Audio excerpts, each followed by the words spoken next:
A star surgeon falling into a coma, and now his daughter has taken the reins as permanent chief of the hospital.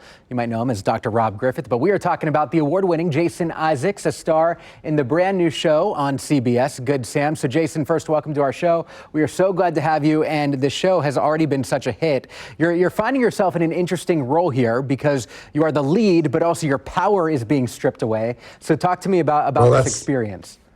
That's very interesting, Joe, that you would say that. I think only a man would say that. It's clearly Sophia Bush who's the lead. She plays Sam in Good Sam, but that's exactly what the show's about.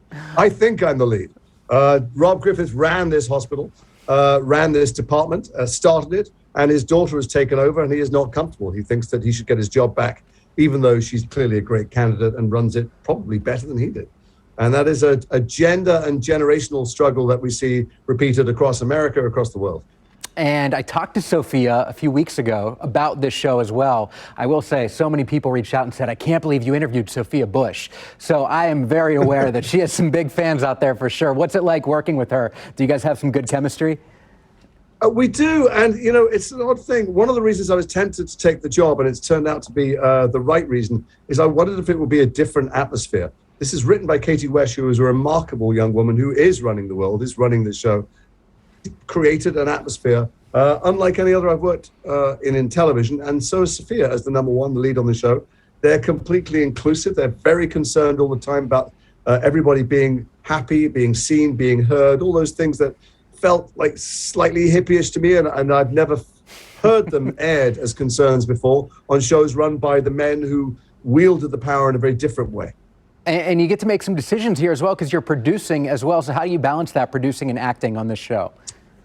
Well, that, you know, both Sophia and I have producer credits, and that what that really means, it's just codifying something that Katie and Jenny, whose company is making it, do anyway, which is they want to say yes. They said it to me, and I thought, well, that's a strange kind of fridge magnet phrase. What does that really mean? And I've experienced it in motion, that when somebody comes to them with an idea, their first instinct is, how can I say yes? Doesn't mean that they're pushovers.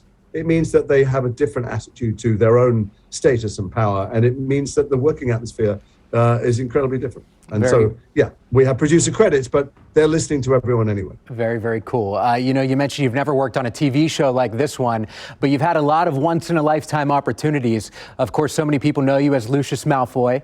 We just watched the Harry Potter reunion recently, and I'm wondering how much that experience impacted your acting on future projects and what you try to carry on from the Harry Potter series into the work you do in future TV and movies.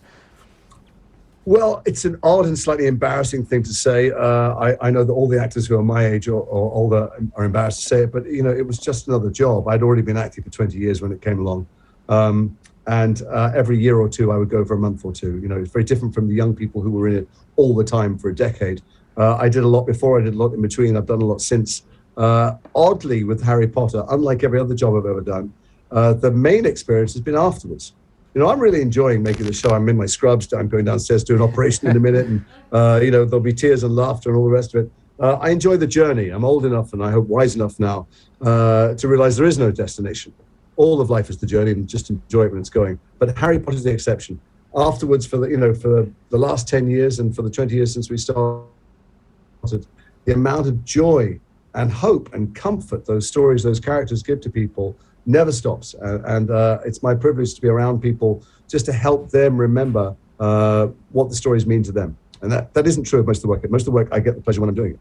Yeah, no, very, very great message that you're sending there. And I'm sure that you're going to make just as big of an impact with this new project. So we thank you for your time and wish you the best of luck. Jason Isaacs there. Thanks very much, Joe. Nice to talk to you. You too. We'll see you later. You can catch an all-new episode of Good Sam tomorrow night at 9 p.m. right here on KCTV5. Dr. Sam Griffith shocked to discover the reason for an anonymous donor's loyalty to her father, Griff.